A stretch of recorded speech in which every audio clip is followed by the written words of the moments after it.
Abran sus Biblias en Marcos capítulo 15.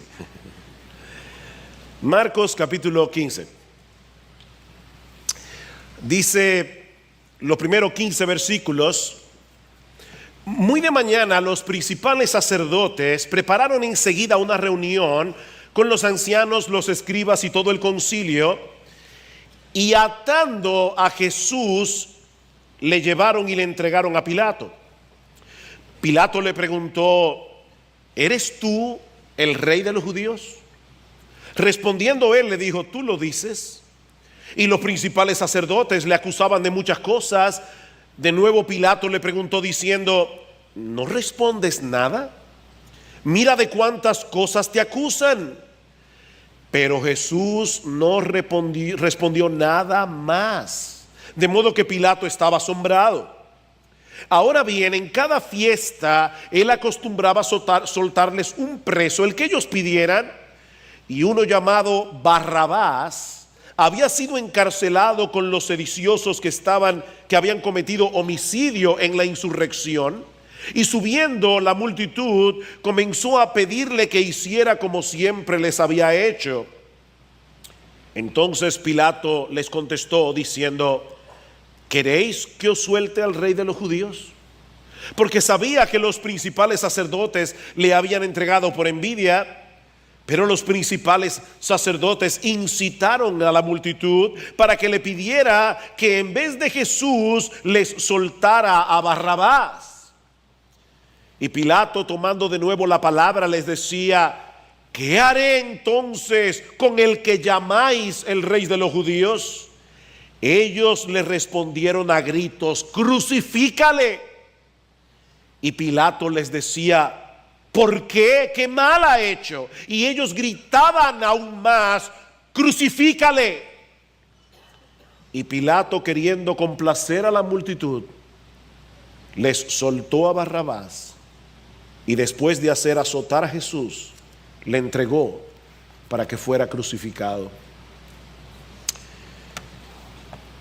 Cuando comienza un nuevo año, es muy común, ¿verdad?, que los pastores aprovechemos la oportunidad para traer algún mensaje que sea apropiado para la ocasión, que nos ayude a evaluar lo que ha pasado en los meses anteriores, que nos ayude a poner en perspectiva los meses venideros. Y de hecho, debo confesar que cuando estaba meditando y orando acerca de este primer sermón que iba a predicar en este primer culto del año, algunos textos me vinieron a la mente. De hecho, quizás el que más tenía en mi corazón era: deleítate en el Señor y Él te concederá las peticiones de tu corazón. Decía un buen texto para comenzar el año: deleítate en el Señor, Él te concederá las peticiones de tu corazón porque estás deleitándote en Él.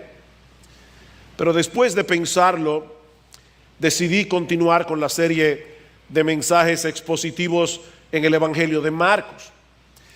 Y la razón que me movió a hacer esto es que esta porción que nos toca predicar en el día de hoy no es un simple relato histórico, no es un simple recuento de lo que sucedió ese viernes en la mañana cuando Pilato compareció delante de Jesús compareció delante de Pilato para ser juzgado, sino más bien una sorprendente ilustración del Evangelio. Eso es lo que nosotros tenemos en este pasaje.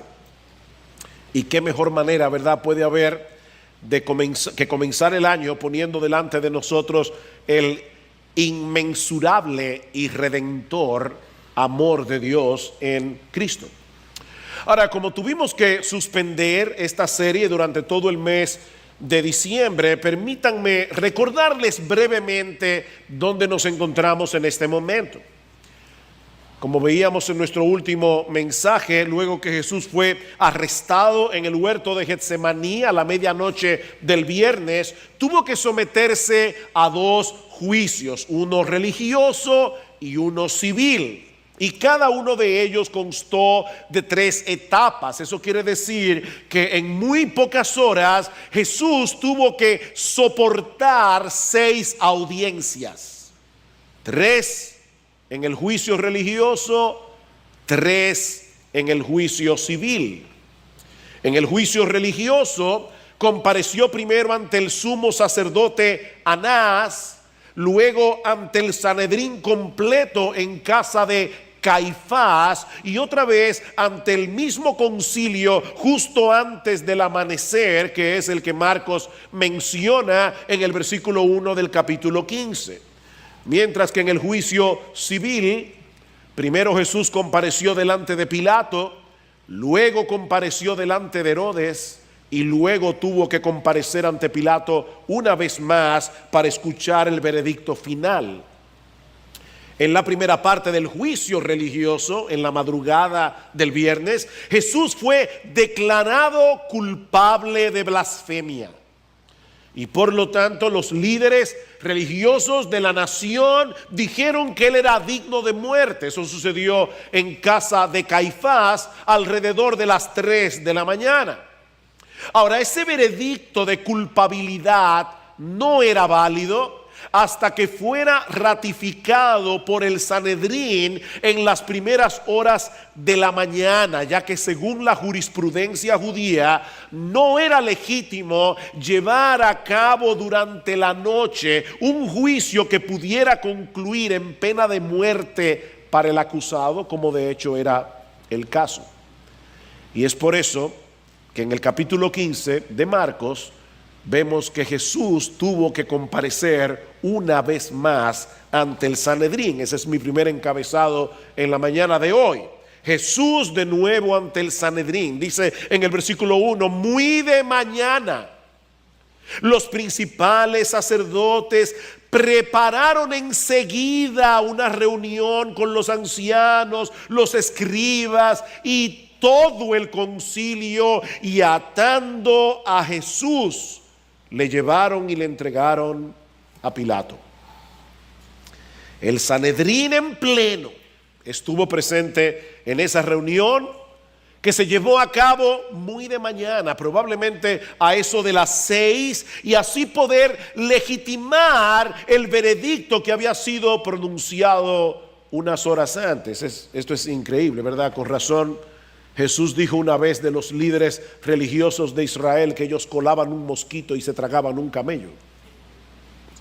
A ellos no les importaba mentir para ejecutar a un inocente, siempre y cuando se aferraran lo más posible a la letra de la ley. Ese es el problema del legalismo, ¿verdad? Los legalistas dan prioridad a las cosas de menor importancia y al mismo tiempo dejan de lado lo que verdaderamente importa. Llenar los requisitos legales era extremadamente importante. Matar a un inocente y mentir, eso no le molestaba la conciencia.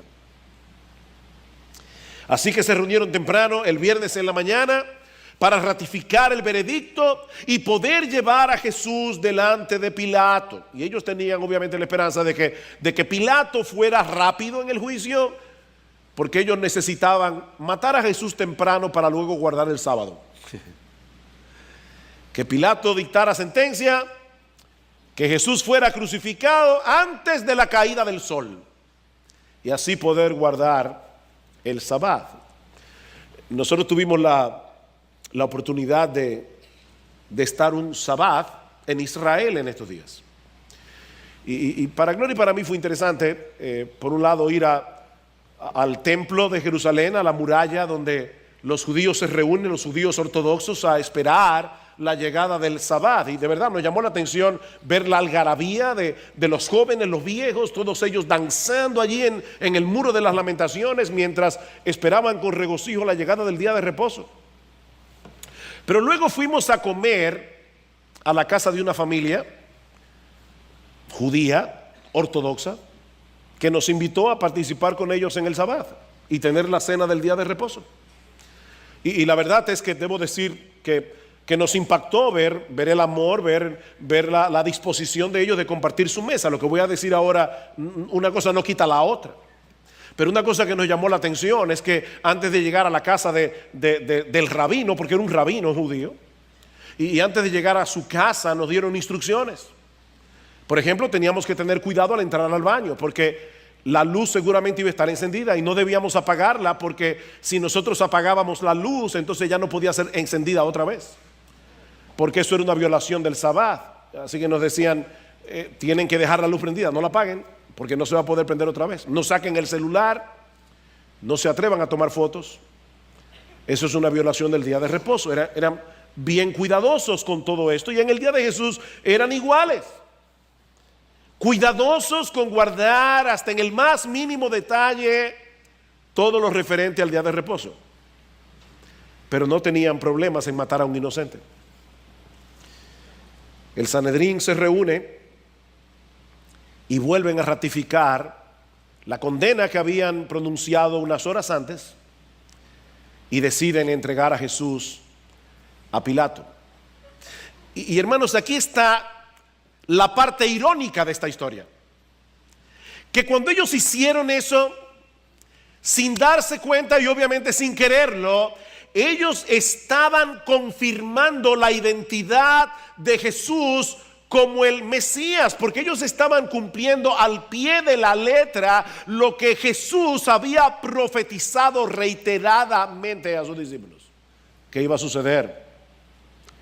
He aquí subimos a Jerusalén, Marcos capítulo 10, versículo 33, y el Hijo del Hombre será entregado a los principales sacerdotes y a los escribas, los que estaban en la reunión, y lo condenarán a muerte y lo entregarán a los gentiles. Jesús está diciendo, se van a reunir los principales sacerdotes, los escribas, todo el concilio, el Sanedrín en pleno, me van a condenar y me van a entregar al poder civil de Roma. La misma palabra griega se usa en los dos pasajes.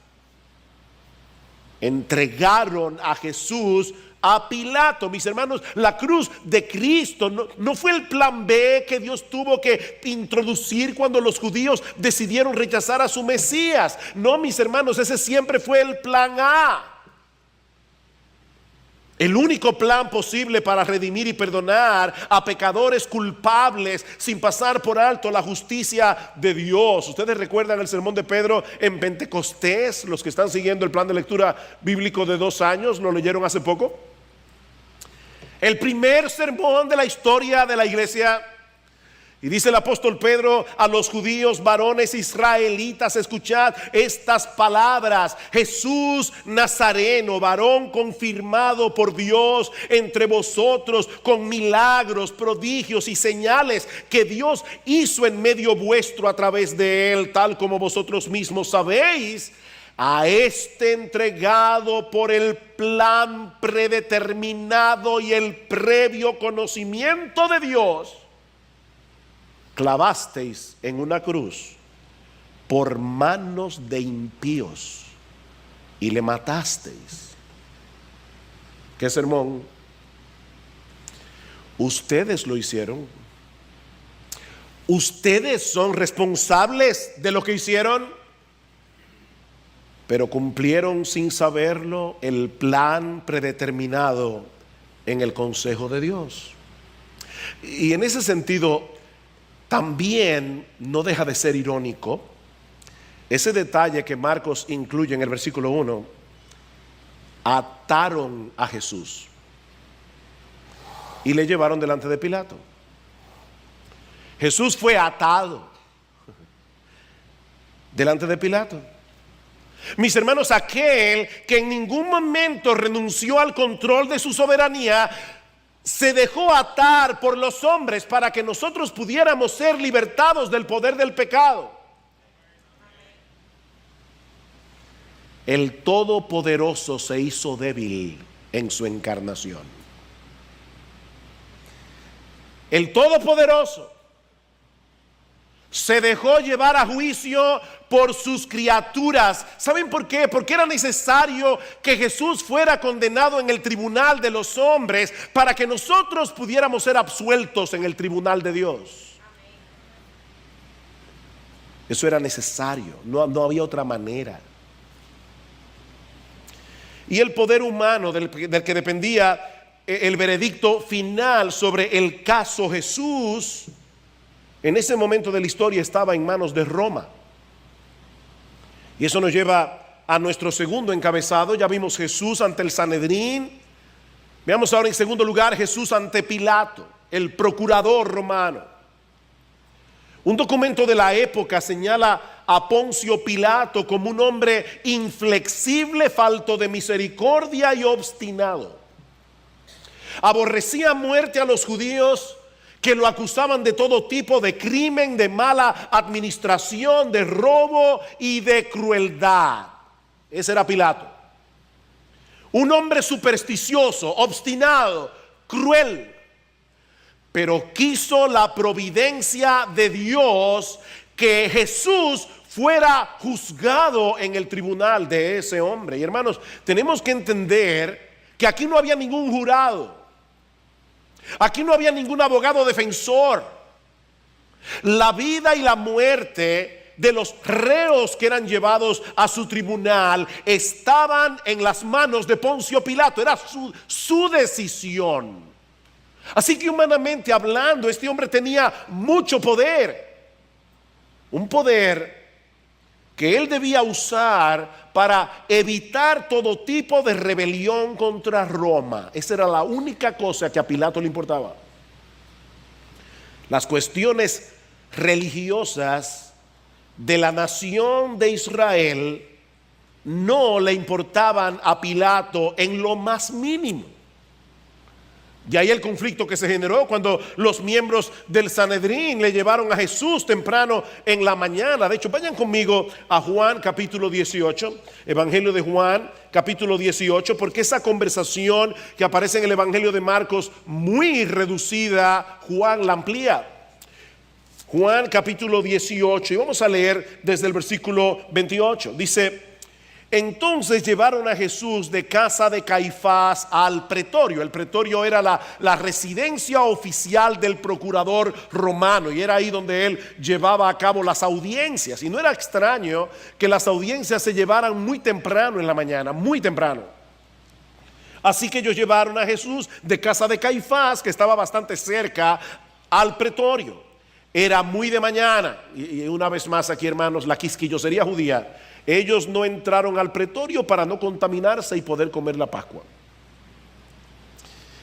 Pilato entonces salió fuera hacia ellos y les dijo: ¿qué acusación traéis contra este hombre? Pilato no estaba esa mañana por hacer muchas concesiones a los judíos. Díganme cuál es el expediente. Ellos respondieron y le dijeron: si este hombre no fuera malhechor, no te lo habríamos entregado.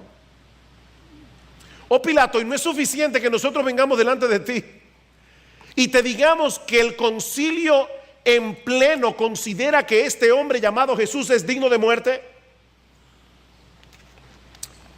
Pilato les dice: no, para mí no es suficiente. Díganme cuál es el expediente. ¿Qué es lo que ustedes tienen contra él? Ahora, no se vayan de Juan 18, quédense allí. Pero yo voy a tener que ir a Lucas capítulo 23 para que veamos cuál era el expediente que ahora los líderes religiosos presentan delante de Pilato. Dice en Lucas 23, y noten, hermanos, la diabólica astucia de estos hombres. ¿De qué fue que acusaron a Jesús en la madrugada? De blasfemia.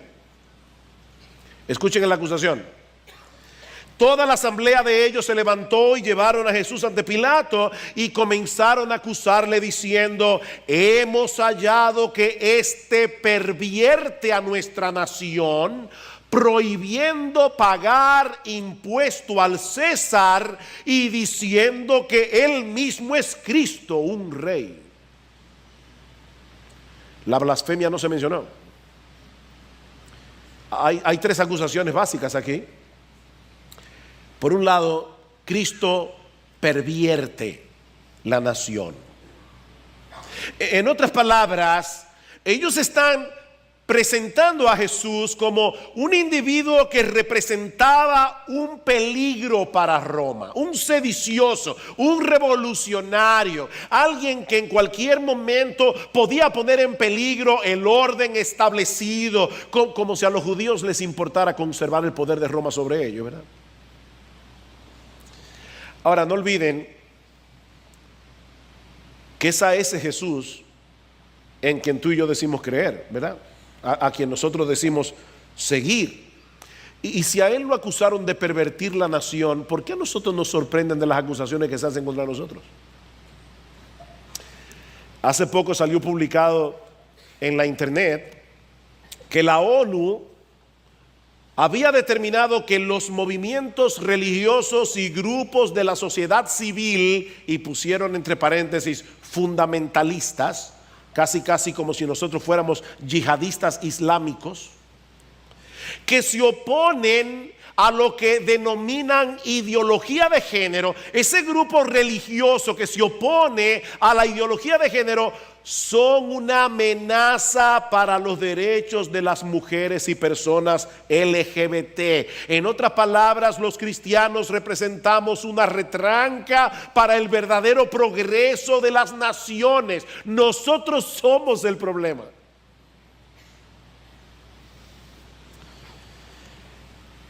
Ese es el precio que tú y yo tenemos que pagar si decimos ser cristianos. Mira, si tú no quieres problemas en tu vida, no sigas a Cristo. Te va a costar el infierno. Pero si tú no quieres problemas en esta vida, yo no te voy a mentir, yo no te voy a decir ven a Cristo y todos tus problemas se van a solucionar. No, ven a Cristo a pesar de que probablemente vas a tener más problemas que antes, pero vale la pena como quiera. Ese es el precio de seguir a Jesús. Porque eso fue lo que hicieron con nuestro Señor hace 2000 años. Y nosotros no somos mejores que Él. Este pervierte a la nación, porque para colmo Pilato, este hombre prohíbe a sus seguidores que le paguen tributo al César. ¡Qué barbaridad! ¿Ustedes recuerdan la conversación de Jesús el martes? O sea, 3 días antes de esa misma semana, cuando los judíos vinieron y dijeron: maestro bueno, nosotros sabemos que tú eres un hombre imparcial y que tú no te cuidas de los hombres porque tú predicas con verdad la palabra de Dios, y nosotros tenemos un dilema: ¿debemos pagar impuestos al César o no? Y Jesús le dice: déjeme ver una moneda, un denario. ¿De quién es esta imagen? Del César. ¿De quién es la inscripción? Del César. Denle al César lo que es del César y a Dios lo que es de Dios. Pero estos hombres no tienen ningún problema en 3 días después mentir en el tribunal de Pilato, porque, como bien ha dicho alguien, no juegue con la cartera de la gente. Alguien decía: no hay un animal más nervioso que $1.000.000. Tú puedes tocar lo que quieras, pero no toques el dinero. Y aquí evidentemente le está diciendo: óyeme, si este hombre tiene éxito en su revolución, Roma va a tener problemas para poder colectar los impuestos. Y en tercer lugar, este hombre no solamente representa una amenaza para la paz, este hombre no solamente representa una amenaza para la economía, para colmo de males, él afirma ser nuestro Mesías. Él afirma ser un rey. Pilato, en cualquier momento, este hombre puede llegar a Judea con una turba armada y reclamar el trono de David, estableciendo en Judea un gobierno que no reconoce al César como nuestro legítimo rey.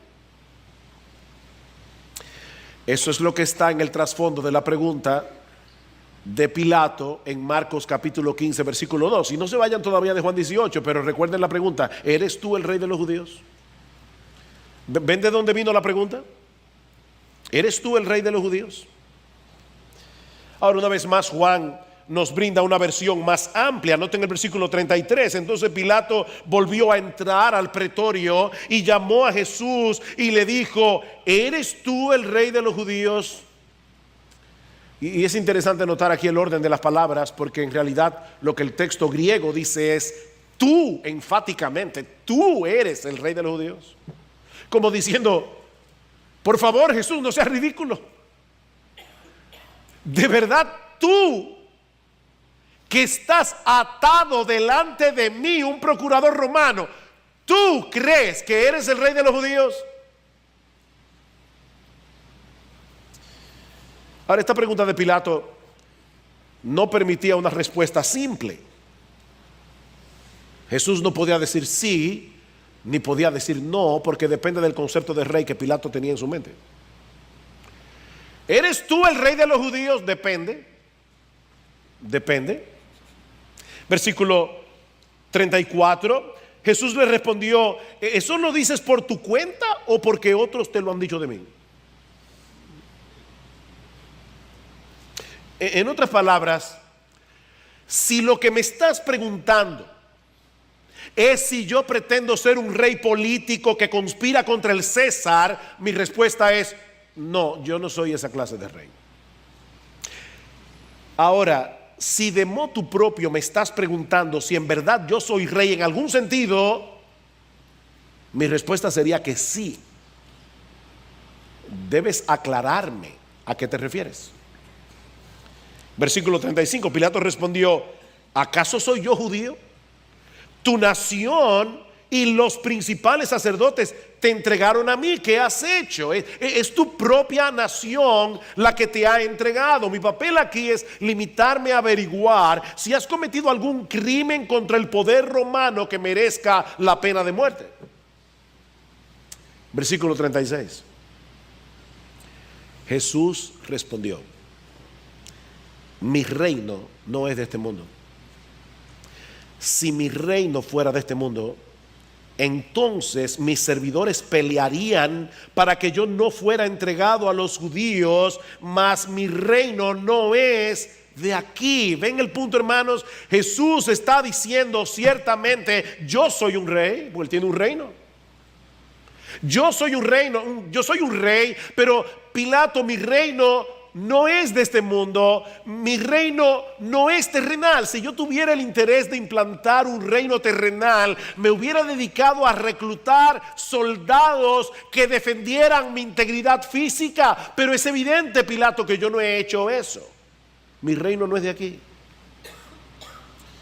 Pero no solamente eso, Pilato, lo más importante es que en mi reino mi poder y autoridad es ejercido sobre los corazones de aquellos que escuchan, aman y obedecen la verdad. Noten el versículo 37. Pilato entonces le dijo, ¿así que tú eres rey? Jesús respondió, tú dices que yo soy rey. Para esto yo he nacido y para esto he venido al mundo, para dar testimonio de la verdad. Todo el que es de la verdad escucha mi voz. Pilato, mi reino es un reino muy distinto al que tú tienes en tu mente. Es un reino donde la verdad gobierna el corazón de los hombres. Y es ahí donde Pilato le hace a Cristo la famosa pregunta, versículo 38. Pilato le preguntó, ¿qué es la verdad? Y debemos suponer que Pilato no estaba esperando una respuesta.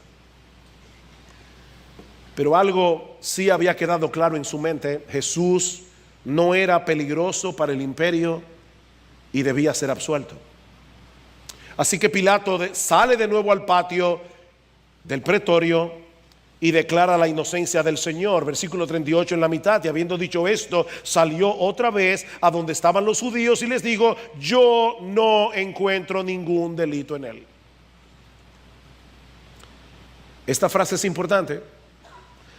Recuerden, aquí no hay jurado, aquí no hay abogado, aquí no hay fiscal. Todo depende de lo que diga Pilato. Y él está diciendo aquí: yo no encuentro ningún delito en este hombre.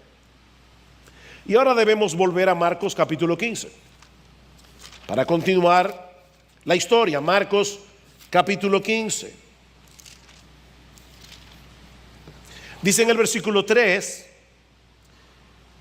que cuando Pilato declara la inocencia de Jesús, los principales sacerdotes seguían acusándole de muchas cosas. Y de nuevo Pilato le preguntó diciendo: ¿no respondes nada? Mira de cuántas cosas te acusan. Pero Jesús no respondió nada más. De modo que Pilato estaba asombrado. Unos días antes, esa misma semana, el Señor había hecho callar una por una, todas las acusaciones e interrogantes que los líderes religiosos de la nación pusieron delante de él para hacerle caer en una trampa. Pero ahora Jesús decide no defenderse. Y Pilato se asombra del silencio de Jesús, porque en lo poco que ha conversado con él, para Pilato era más que evidente que ese silencio no era por falta de argumento. Jesús sabía qué responder. Déjame hacerte una pregunta. ¿Tú sabes por qué Jesús no se defendió de las acusaciones que se hicieron contra él? Porque a pesar de ser inocente, en la cruz del Calvario iba a representar a un montón de personas que no lo eran. Ese silencio de Jesús fue sublime.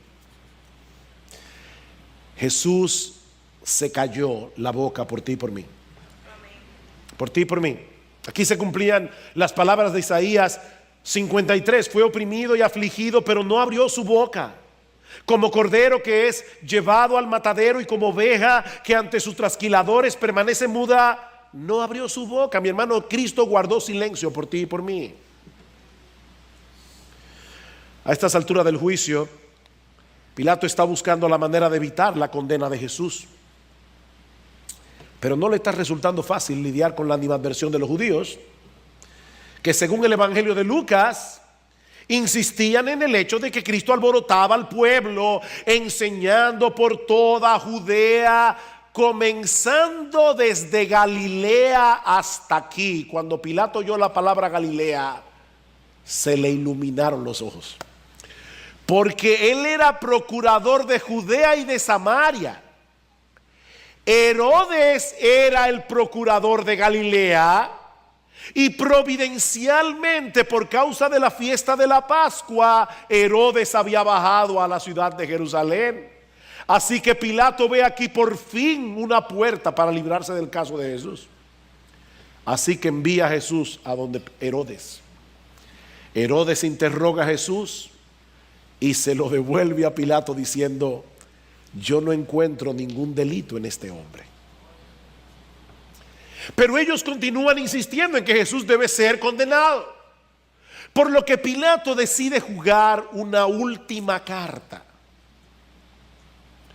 poner al pueblo a elegir entre la liberación de Jesús y la de un preso famoso, como dice uno de los evangelios, llamado Barrabás.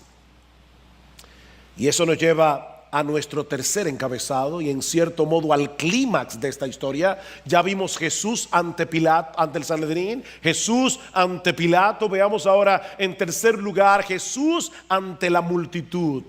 Versículo 6. Ahora bien, en cada fiesta él acostumbraba a soltarles un preso, el que ellos pidieran. Y uno llamado Barrabás había sido encarcelado con los sediciosos que habían cometido homicidio en la insurrección. Y subiendo la multitud, comenzó a pedirle que hiciera como siempre les había hecho. Entonces Pilato les contestó diciendo: ¿queréis que os suelte al rey de los judíos? Y la pregunta parece implicar que él esperaba recibir una respuesta afirmativa, porque sabía que los principales sacerdotes le habían entregado por envidia. ¿Qué hacemos? ¿Soltamos a Jesús o soltamos a Barrabás? Pero los principales sacerdotes incitaron a la multitud para que le pidiera que en vez de Jesús le soltara a Barrabás. Durante la fiesta de la Pascua se acostumbraba a concederle el indulto a un reo convicto, el que el pueblo quisiera. Así que Pilato decide poner al pueblo a elegir entre dos polos completamente diferentes: a Cristo o a un preso llamado Barrabás, suponiendo por lógica que cualquier persona en su sano juicio iba a preferir a Jesús. De paso, no deja de ser interesante el hecho de que este hombre se llamara Barrabás, porque Barrabás es un nombre compuesto en hebreo de bar, que significa hijo, por ejemplo, bar mitzvah, bar o bar Jesús, y Abba, que significa padre, de modo que el nombre Barrabás significa hijo del padre. Jesús, el verdadero hijo del padre, o Barrabás, uno que es indigno de llevar ese nombre. ¿A quién quiere que os suelte? Y Marcos dice 3 cosas acerca de Barrabás en el versículo 7, para que nosotros podamos tener un perfil. En primer lugar, que había sido encarcelado, lo que indica que Barrabás ya había sido juzgado y condenado por su crimen. De hecho, de lo contrario, no tenía razón alguna ofrecerle el indulto. Ya Barrabás había sido juzgado y condenado. Por otra parte, también se nos dice que había formado parte de una sedición. Tal parece que Barrabás pertenecía al partido de los celotes, un grupo de revolucionarios nacionalistas judíos que se oponía al poder de Roma. De hecho, Lucas nos dice que había sido encarcelado por un levantamiento ocurrido en la ciudad, es decir, en Jerusalén. Y finalmente Marcos nos dice que había cometido homicidio. Los celotes, algunos de ellos acostumbraban salir con una daga debajo de su manto, se colocaban detrás de los individuos que querían matar en la multitud y en una forma silenciosa lo degollaban. Ese era Barrabás, un homicida. Y Juan le añade al expediente que también era ladrón. Era todo un personaje. Si había alguien que en verdad representaba un peligro tanto para Roma como para los judíos, era Barrabás, no Jesús. De manera que la elección que Pilato puso delante del pueblo no podía ser más polarizada. El inocente y sublime Hijo de Dios por un lado y una verdadera amenaza para la sociedad por el otro. Uno que vino a dar vida y otro que vino a quitarla. Uno que quería iniciar por la fuerza una revolución armada y otro que quería implantar una revolución espiritual que comienza cambiando al hombre desde dentro por medio del amor y la verdad.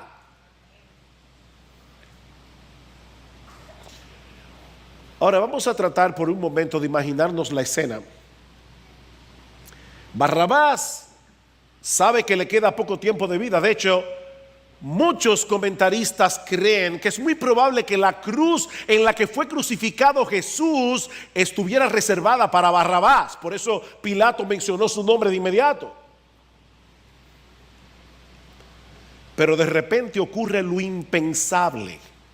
En un recurso desesperado para que suelten a Jesús, Pilato decide conectar ambos casos, de tal manera que la condena de uno implica la absolución del otro. Ahora, la vida de Barrabás depende literalmente de que condenen a Jesús. Dice en el versículo 10 que Pilato sabía que los principales sacerdotes le habían entregado por envidia. Él estaba convencido de la inocencia de Jesús y de la culpabilidad de Barrabás. Pero los líderes religiosos de Israel habían incitado a la multitud para que le pidiera a Pilato que en vez de Jesús le soltara a Barrabás. ¿Ustedes recuerdan cuando Pedro sanó a un cojo de nacimiento en Hechos capítulo 3? También lo leyeron hace poco algunos. Y Pedro aprovecha la ocasión y predica un sermón en el pórtico de Salomón. Escuchen lo que dice Pedro en una parte de este sermón. El Dios de Abraham, de Isaac y de Jacob, el Dios de nuestros padres. A mí me chocó cuando leí eso hace poco porque estaba estudiando el pasaje de Marcos. El Dios de nuestros padres ha glorificado a su siervo Jesús, al que vosotros entregasteis y repudiasteis en presencia de Pilato cuando éste había resuelto ponerlo en libertad. Mas vosotros repudiasteis al santo y al justo y pedisteis que se os concediera un asesino y disteis muerte al autor de la vida, al que Dios resucitó de entre los muertos, de lo cual nosotros somos testigos. Pilato había resuelto poner a Jesús en libertad, pero ellos se habían empeñado en hacerlo morir. Preferimos que nos sueltes a Barrabás. ¿Qué haré entonces con el que llamáis el rey de los judíos?, le pregunta Pilato, porque yo solo puedo soltar a uno de los dos. ¿Qué hago con Jesús? Y ellos respondieron a gritos: crucifícale. Miren, hermanos, en el Museo de Israel, y perdonen que vuelva a traer a colación este tema, hay un objeto que me destrozó el alma. Encerrado en una cúpula de cristal, ellos tienen un clavo que sacaron de una tumba del primer siglo. Obviamente no es el de Jesús, y ellos no dicen que es el de Jesús, y van a ver por qué no es el de Jesús, pero un clavo que sacaron de una tumba del primer siglo de un hombre que fue crucificado, y todavía tenía un pedazo del talón pegado al clavo, y abajo un dibujo de cómo crucificaban a los hombres en aquella época. Hermanos, esto es horrible, esto es horripilante. Y eso fue lo que estos hombres pidieron: nosotros queremos que tú lo crucifiques. Y Pilato les decía: ¿por qué? ¿Qué mal ha hecho? Y ellos gritaban aún más: crucifícalo. Y esto coloca a Pilato en un terrible dilema, porque Juan nos dice en su evangelio que ya en este punto del juicio Pilato estaba lleno de miedo. Lleno de miedo, porque algunos en la multitud habían acusado a Jesús de haber dicho que él era el Hijo de Dios. Recuerden que este hombre era un hombre supersticioso. Y para colmo de males, en medio del juicio, su esposa le envía una nota diciéndole: no tengas nada que ver con este justo, porque hoy he sufrido mucho en sueños por causa de él. Para un hombre supersticioso como Pilato, esta nota de su mujer, conectada con el porte majestuoso y sublime de nuestro bendito Señor y Salvador Jesucristo, tiene que haberlo llenado de terror. De hecho, Juan dice: cuando Pilato oyó eso, tuvo más miedo. Pero al mismo tiempo, él sabía que los ánimos estaban muy caldeados entre los judíos. Así que él toma la extraña decisión. Este es el veredicto más raro de la historia. Él toma la extraña decisión de permitir que los judíos lleven a cabo la sentencia de muerte contra Jesús, pero no sin antes ratificar su inocencia, como si de esa manera pudiera descargar en ellos la completa responsabilidad por la muerte de Jesús. Dice en Mateo capítulo 27 versículo 24 que al ver Pilato que se estaba formando un tumulto, tomó agua y se lavó las manos delante de la multitud diciendo: soy inocente de la sangre de este justo, allá vosotros. Y respondiendo todo el pueblo dijo: caiga su sangre sobre nosotros y sobre nuestros hijos. Wow. Conociendo la historia de Israel en estos 2000 años, eso me pone a temblar. Ellos dijeron: que su sangre caiga sobre nosotros y que caiga sobre nuestra descendencia.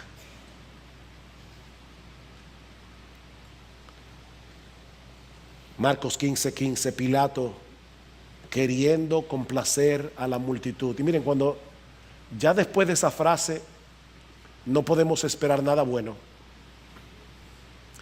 Queriendo complacer a la multitud, ya no viene nada bueno. Cuando las autoridades civiles deciden complacer a la multitud.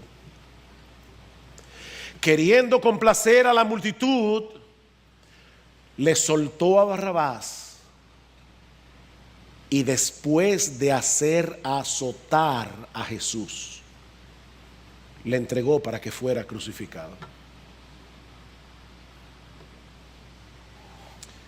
Miren, si algo quedó claro en este juicio, es que Jesús era inocente y Barrabás era culpable. Pero el inocente fue condenado. Y por ese extraño veredicto, el culpable fue absuelto. ¿Saben que en el más literal sentido del término, ese viernes en la mañana, Jesús dio su vida en lugar de Barrabás? Yo no estoy diciendo que Barrabás fuera salvo.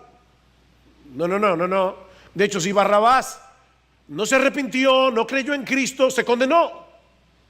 Lo que estoy diciendo, mis hermanos, es que Dios orquestó las cosas de tal manera que la condena de Jesús implicaría la absolución de Barrabás, para dejarnos en esa historia una perfecta ilustración del Evangelio. El justo muere por los injustos.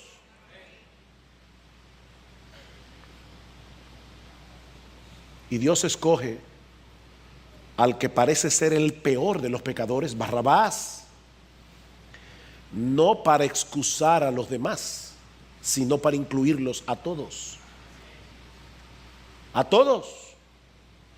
Eso es precisamente uno de los aspectos más ofensivos del Evangelio, que en la cruz de Cristo todos quedamos en el mismo nivel.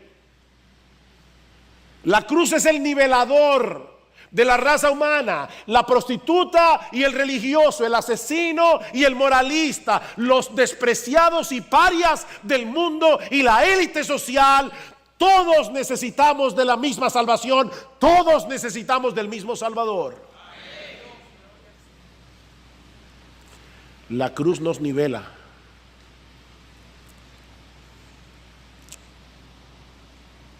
Déjame hacerte una pregunta.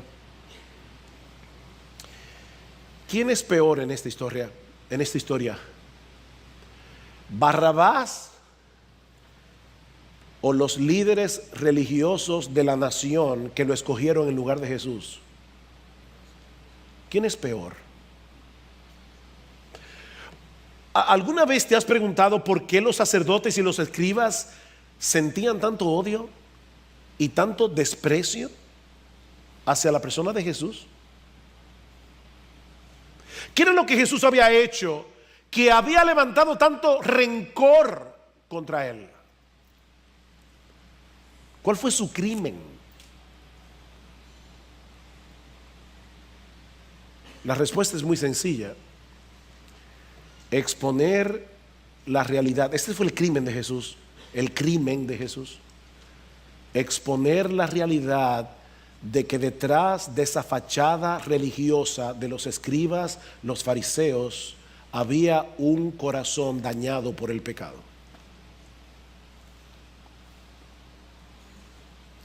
Es irónico pensar, otra vez ironías en el texto, es irónico pensar que en esa misma semana los judíos habían sacrificado el cordero pascual, uno por familia.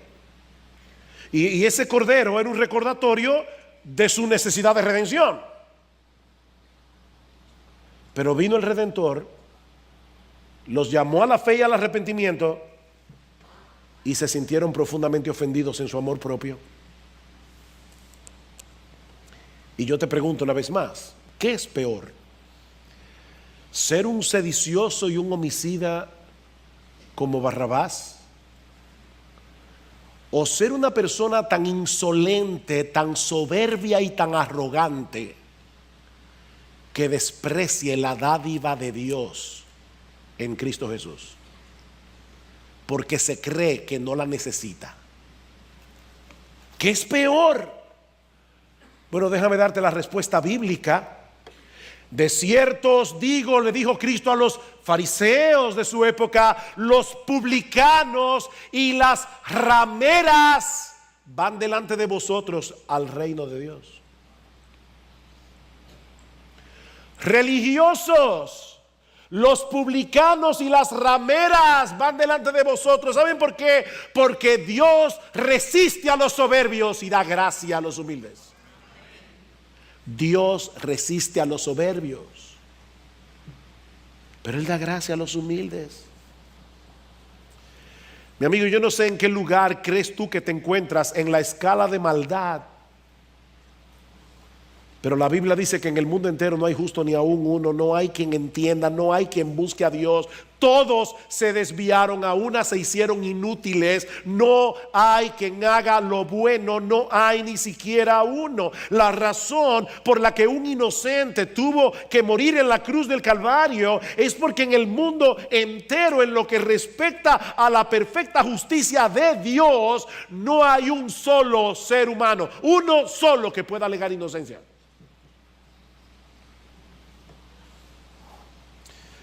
Mira, mi amigo, créeme, en el tribunal de Dios, nadie en su propio derecho va a obtener un veredicto de no culpabilidad. Nadie. Romanos 3, porque no hay diferencia, por cuanto todos pecaron y están destituidos de la gloria de Dios, siendo justificados gratuitamente por su gracia mediante la redención que es en Cristo Jesús. Lo que Pablo está diciendo aquí es que todos nos quedamos cortos en alcanzar la meta de vivir para la gloria de Dios. Para eso fuimos creados. Pero todos nos quedamos cortos. La buena noticia es que todos pueden ser justificados. Todos pueden ser declarados justos en el tribunal de Dios gratuitamente por gracia, sobre la base de la muerte sustitutiva de Cristo en la cruz del Calvario. El justo murió por los injustos para llevarnos a Dios. Como decía hace un momento, la cruz es el gran nivelador de la raza humana. Todos son culpables, pero todos son igualmente redimibles. Todos pueden ser igualmente perdonados, todos, si vienen a Cristo en arrepentimiento y fe. Oh, mi amigo, Dios te trajo esta mañana a este lugar. Dios te trajo para que escucharas el Evangelio. Confía, descansa enteramente en ese justo que murió por los injustos. Y la Biblia dice que hoy recibirás el perdón de todos tus pecados. Hoy recibirás gratuitamente por gracia el don de la vida eterna, solamente por confiar en Cristo Jesús. Pero no quisiera concluir sin traer unas palabras de aplicación a todos aquellos que ya han puesto su confianza en Cristo Jesús. Esta tarde estaremos celebrando juntos la Cena del Señor y vamos a hacer memoria del alto precio que Cristo estuvo dispuesto a pagar para salvarnos. Déjame darte un consejo y ojalá lo sigas. Primero, obviamente, no dejes de estar aquí esta tarde celebrando junto con tu iglesia la Cena del Señor. Pero por otra parte, prepara tu corazón meditando en esta porción del Evangelio de Marcos, contemplando este juicio a través de los ojos de Barrabás y mirándote a ti mismo en ese espejo. Un gran predicador del siglo XX llamado Donald Grey Barnhouse dijo lo siguiente acerca de Barrabás, y con estas palabras terminó: él fue el único hombre en el mundo que podía decir que Jesucristo tomó su lugar físico, pero yo puedo decir que Jesucristo tomó mi lugar espiritual, porque era yo quien merecía morir. Era yo quien merecía que la ira de Dios se derramara sobre mí. Era yo el que merecía el castigo eterno del lago de fuego. Pero Él fue entregado por mis ofensas, fue entregado a juicio por mis pecados. Cristo fue mi sustituto, estaba satisfaciendo la deuda de la justicia divina y la santidad.